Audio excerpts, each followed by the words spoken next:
My name is Hazel Anderson. I am turning 30. Currently, I live with my husband Philip, who is 5 years older than me, and our 5-year-old son Raul. We are a family of 3. Today, I am attending a friend's wedding ceremony with my husband. Though I call them friends, they are closer to my husband than to me, and I only know them by face. The ceremony is held in a first-class hotel, and I find myself captivated by its luxury. While my husband exchanged greetings with acquaintances at the venue, I went to the restroom for a bit. Coming out of the restroom and heading back to the ceremony, I heard an unpleasant voice. "Oh, look at that defective item. Why are you here?" "Huh. Mom, what do you mean by that?" "Oh, it's true. Why is there a defective item here? We didn't invite them, did we?" I feel as if disdainful words are being exchanged around me. And they seem to be talking loudly on purpose. This is not just gossip, it is overtly offensive. However, no one addressed me directly. I don't want to associate with such rude people, so I quickly left the area. "Wait, you ugly thing. You can hear me, can't you?" I felt someone call out from behind, but I ignored it. My name is not you ugly thing. As I walked firmly down the corridor, the sound of hurried footsteps behind me startled me. They should have given up since I was ignoring them. Why would they embarrass themselves with such behavior? While I was pondering this, someone suddenly grabbed my arm. It appears that they had run after me. The grip on my arm was so tight that it was painful. "So, wait a minute, I'm telling you." I stared back at the woman who was shouting breathlessly and shook off her arm. She seemed not to expect such a reaction and staggered back with an exaggerated outcry. I felt that her frail behavior was pointless. "Julia, are you okay? Why are you being so violent? Ignorance really is a problem." Another woman rushed over, supporting her while giving me a stern look. What's going on? Who might you be?" "Huh? Who might I be? Have you forgotten about me?" "Yes, it seems you are very self-centered and rude. Have we met before?" As I asked this, she raised her eyebrows in astonishment. "Huh? What are you talking about? Do you think you have the right to act like this? You, with just a high school diploma? If you say you've forgotten, I'll refresh your memory. I'm your sister, Julia. Hearing the name must jog your unfortunate mind. Right? And this is our mother. Can you really say you've forgotten your own mother?" Yes, maybe there was someone by that name around me in the past. I shook my head slightly. It's a waste of time to engage in serious dialogue with these people. Dissatisfied with my response, the 2 women showed even more anger. At that moment, 2 men hurried over. "What's going on here? We could hear voices all the way over here." "Julia, are you done preparing?" "Oh, you're still in your regular clothes. You better hurry and change." "Dad, Daniel. This suspicious person has sneaked into our wedding. Please kick her out immediately." The woman claiming to be Julia pointed at me while shouting. Weren't they taught that it's not nice to point at people? The reactions of the 2 men who saw me were completely different. The man called Dad widened his eyes, and then clearly showed a displeased expression. The man known as Daniel froze with a look of shock, and his face gradually paled. What's going on? Why is Hazel here? To see her face on such a happy day. Exactly. She must have slipped in by mistake. It's unbearable. Hey, call the security, quickly. Wait a minute, what are you saying? Be careful with your words. This person is. While the man called Dad agreed with Julia, Daniel spoke up with a pale face. Seeing this, I muttered quietly, "You really know nothing." My remark went unnoticed by those around me. "Hazel, there you were. I've been looking for you." A new person appeared. It was my husband, Philip. All eyes turned to Philip, who seemed slightly surprised. "Sorry, I was on my way back, but got tangled up with some strange people." I said this with a wry smile and moved closer to Philip. Philip looked around and murmured briefly, "Ah." He seemed to grasp the situation immediately. His insight was indeed remarkable. Julia had been captivated by the sudden appearance of Philip, but when I stood next to him, her expression changed drastically, and she glared at me sharply. The two so-called parents still did not fully understand the situation and showed confused expressions. Daniel was visibly flustered. He was the first to speak. Mr. Anderson, I apologize. My wife said something inappropriate. I really am sorry to your wife too. Come on, Julia, apologize too. Why should I apologize? They are the ones who should be apologizing. Julia pointed at me again as she spoke. This disrespectful person intruded on our important wedding. I don't know how this happened, but this woman is a disgrace to our family. We should have cut ties with her long ago and never met again. Wait, family? Hearing these words, he looked surprised and glanced back and forth between me and Julia. Just then, the two called Dad and Mom intervened. "Oh dear, Daniel, I'm truly sorry. We have a problematic eldest daughter. She's such an embarrassing subject that it's awkward even to mention her, and we've managed to hide this fact until now. In truth, we kicked her out of the house 9 years ago. How did she even find out about Julia's wedding? What does she intend to do by coming here uninvited? Surely she isn't planning to ruin the wedding, is she? Actually, Daniel, this girl is stupid. She only graduated high school and couldn't attend university. After graduating, she just loitered around doing part-time jobs, staying at home, and being a real nuisance. She was like a parasite. She should be grateful we provided for her through high school. Why did she sneak into the wedding? I had received such harsh treatment. Yet, I had long severed ties with this family and effortlessly brushed off all their insults. These people were, in fact, my family. At least, that's what the family registry stated. However, my parents doted on my sister, who is 6 years younger than me, and had neglected me from the time I began to develop my own identity. My father's family has been producing doctors for generations, and our home was a clinic. My mother worked as a nurse in the family-run clinic. To an outsider, our family might have appeared to live without any want.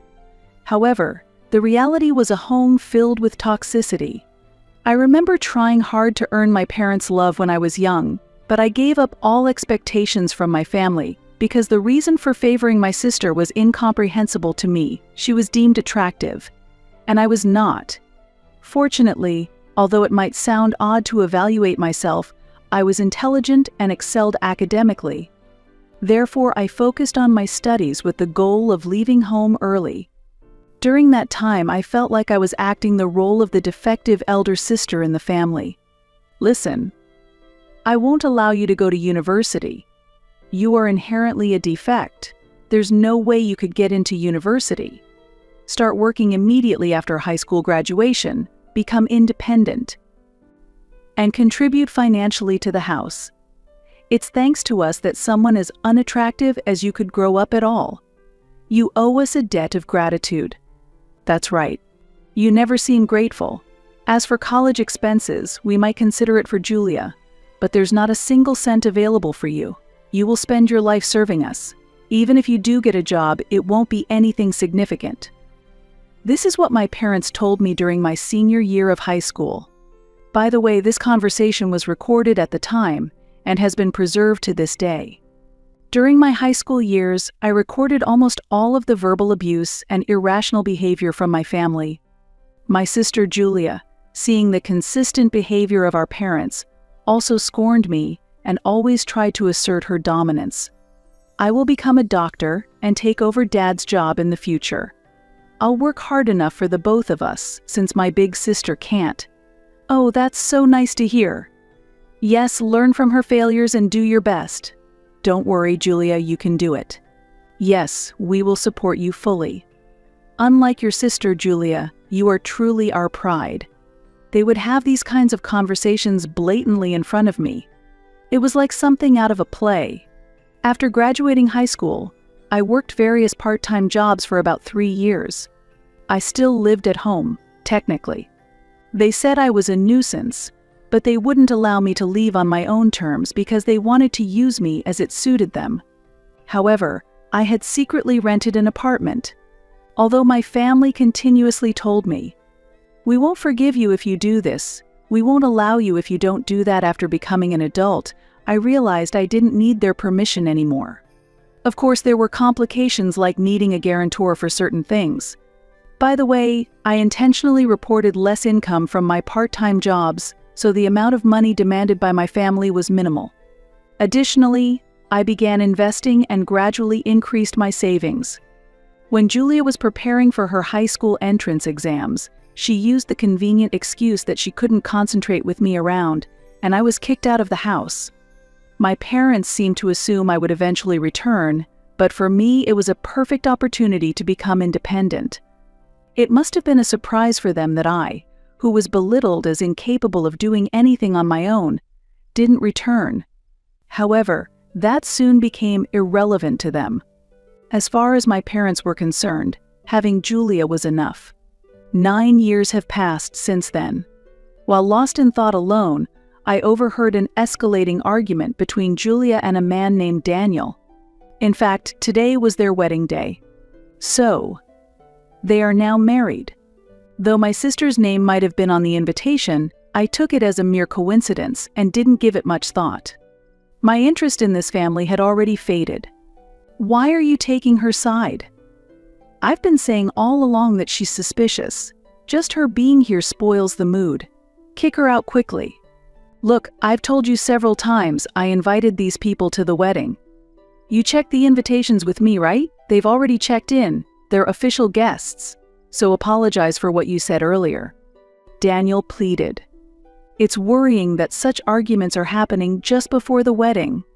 At that moment, my father suddenly said with a surprised look, "Wait, isn't he the son of the head of Anderson General Hospital?" My mother also expressed surprise. Anderson General Hospital, the famous one? The son of the head doctor.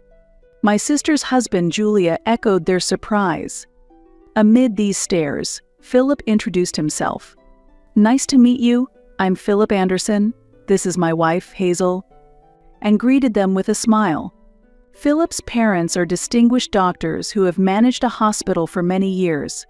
Philip himself is being groomed as the talented heir apparent and is passionately studying medicine. Hearing this, my parents' eyes widened in amazement. Suddenly, my sister's husband intervened. "It's unbelievable, but to think that the wife of Dr. Anderson is my wife's sister. Can such a coincidence even be possible? That means we are relatives now?" he said, unable to hide his surprise. "Dr. Wells, I apologize for any trouble my son may have caused in the past," I continued, cutting off his remarks. "My sister's husband, Daniel Wells, is a doctor and works at a university hospital. I had just taken my son to him recently because he was feeling unwell. But that's the extent of our connection. Philip has had professional ties with doctors, and it seems that Wells respects Philip greatly. How's Raoul feeling now? From what I diagnosed, he should start receiving treatment immediately. So I suggest you take him to get tested and hospitalized at my hospital." Daniel kindly made that offer, but I replied, "Actually, we've decided to see another doctor for a second opinion. It's important, you know." He couldn't hide his surprise at my response. It seemed that Daniel was attempting to treat my son as a special case, but I was uncomfortable with the idea of my child being seen as a profitable object. Therefore, I gently declined his offer with a smile. Suddenly, a mocking laugh echoed through the air. "Why are you behaving like that? Are you trying to compensate for being a high school graduate by marrying a doctor? Are you stupid? Marrying the heir of a large hospital doesn't elevate your own worth. Your education remains the same. And your thinking is too shallow. You really have a child? Poor kid, having you for a mother," Julia criticized. "Hey Julia, please stop. We're family. Why do you keep saying such things?" Daniel tried to mediate quickly. However, my sister glared at his words. She seemed unshakable in her righteousness. Suddenly, Philip spoke to me. "Hazel, are they really your family?" he asked doubtfully. "No, these people can no longer be called family. A real family wouldn't suddenly scold you for no reason, refuse to feed you just because you spilled a little food, would give me secondhand clothes found in a dumpster while laughing as they compare them to the high-end brands they give to my sister. They wouldn't throw away my study materials claiming you're too stupid to need them, or soak my textbooks with water to make them unusable. So, no. They are not my family anymore. True, a real family wouldn't strip you naked in the winter cold for not lending a book to your sister, or lock you in a hot shed in the summer. They wouldn't silently sell your belongings or tell you directly that you're expected to labor for a lifetime. People in our town have noticed the clinic's unfair treatment of the siblings, suspecting abuse, and they don't want to take their children there. It's actually surprising that no one reported it when we were kids. Now, despite their business suffering, they fail to realize that they are the cause of it. This shows just how severe it is. During our calm exchange, when the cruel acts of my past were revealed, Daniel was shocked. My parents were equally stunned to find out I knew their clinic was struggling financially since I had left home. This information was unearthed by my in-laws, who deeply sympathized with the hardships I endured and felt even more outraged than I did. Philip also harbored similar feelings, and they had been investigating my parents' clinic, potentially to use it for revenge. Stop it. Stop lying. We didn't do any of that. It's your fault for being a failure.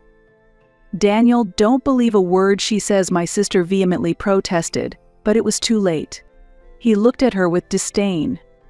I thought to myself that none of this would have happened if she had ignored me and walked away back then.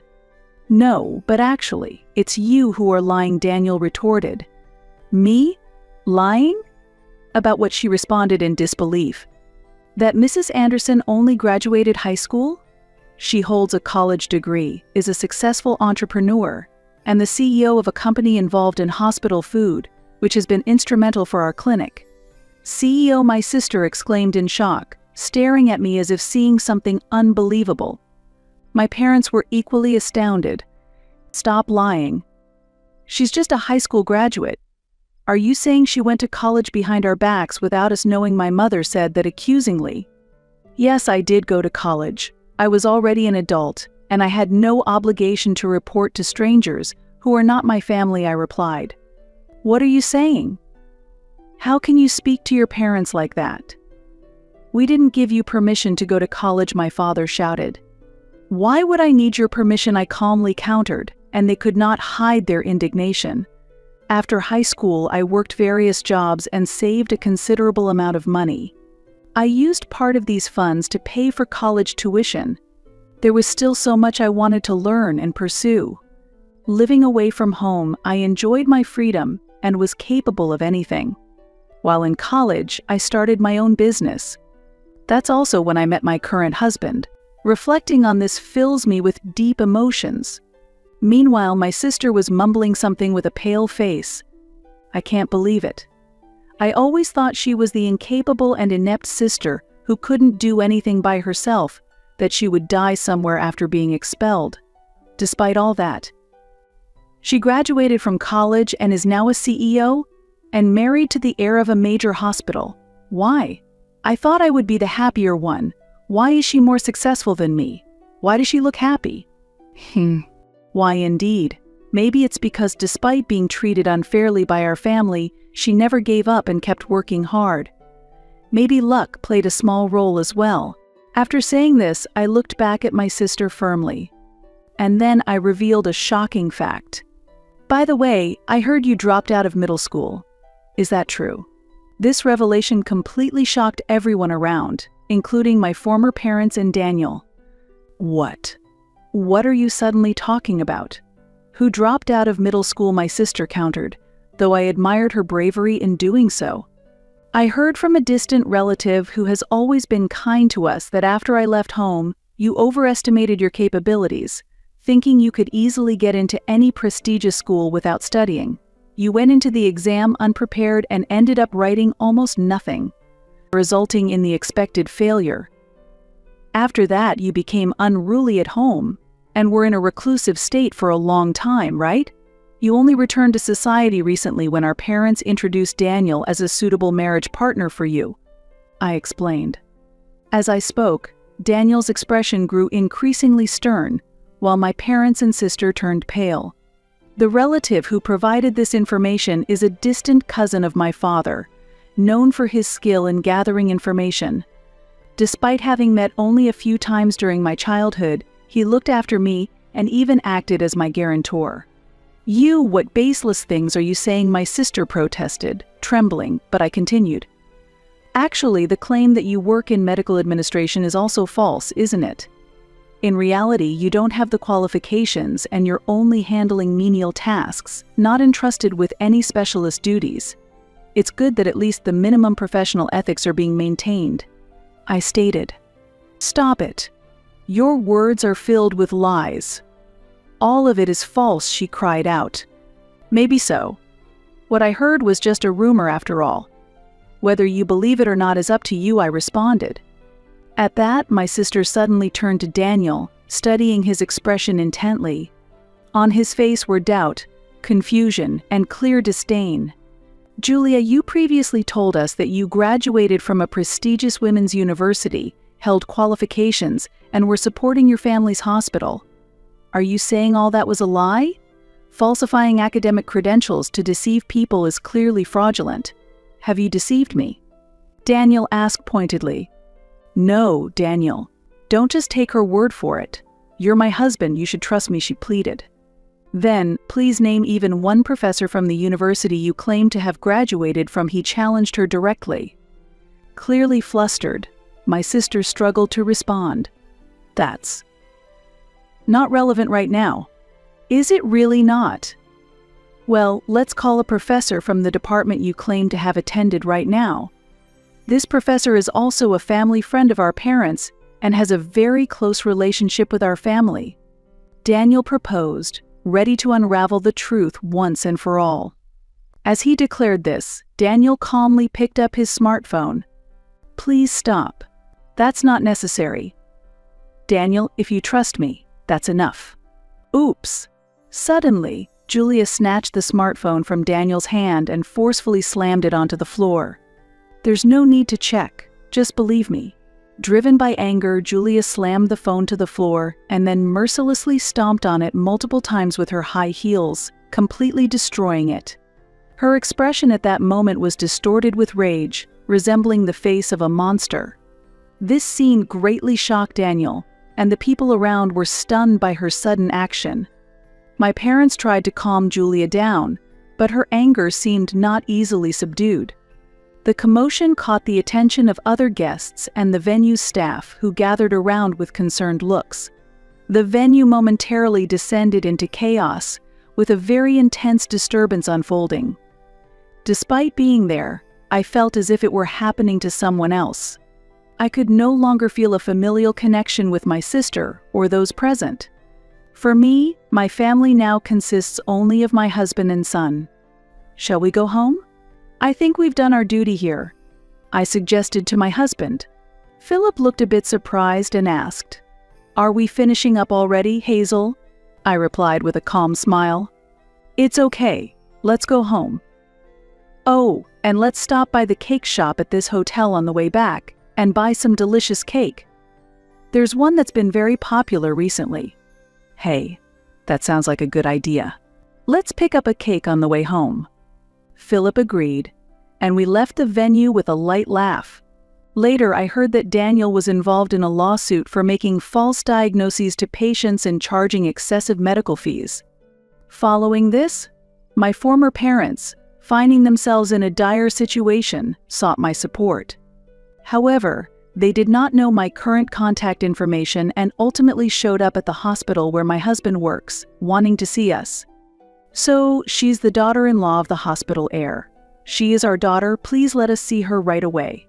Contacting the son of the hospital director should solve this problem instantly. We are really in trouble. We need her to repay the kindness we raised her with. We are family. So it's only natural to seek help." That's right.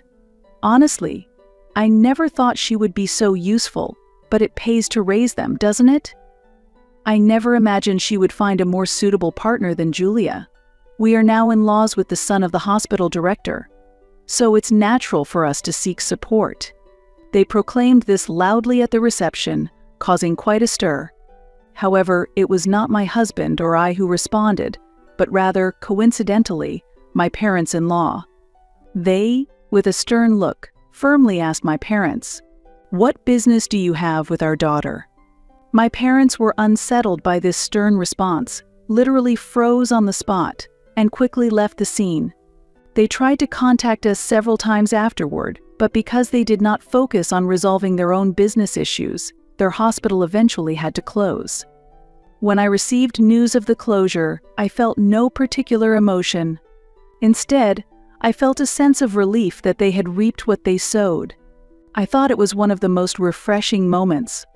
Later, I heard that Julia and Daniel had gotten divorced. It was astonishing that their marriage had lasted even a few months. The lawsuit Daniel was involved in and his subsequent dismissal from the hospital probably dealt a fatal blow to their relationship. Julia seemed determined to surpass my happiness and find greater joy, but she continued to make poor choices in the process. As her first step, she secretly started having an affair with a much older, married doctor, hoping to find a more advantageous position for herself. However, this affair soon came to light and escalated into a significant issue when the doctor's wife demanded compensation. Desperate, she sought help from her parents to resolve the situation, but they quickly disowned her, labeling her a disgrace to the family. I have no certain information about what happened to her afterward, but she had failed her high school entrance exams and as a result, had lived reclusively at home for a long time. Living a life isolated from society, she unknowingly started working in the night world, facing hardships that eventually led to health issues and ultimately homelessness. Hearing these stories, my interest in her gradually diminished. Meanwhile, as retirement approaches, my former parents struggle to find positions as doctors or nurses, but it seems no hospital will accept them due to their long-standing bad reputation. This is likely a consequence of their ruthless treatment of me in the past. Now, they are no more than people from my past, and I no longer have the capacity to devote time to thinking about them.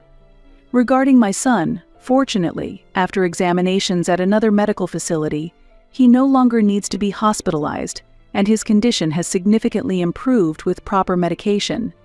I will continue to do everything I can to protect my family.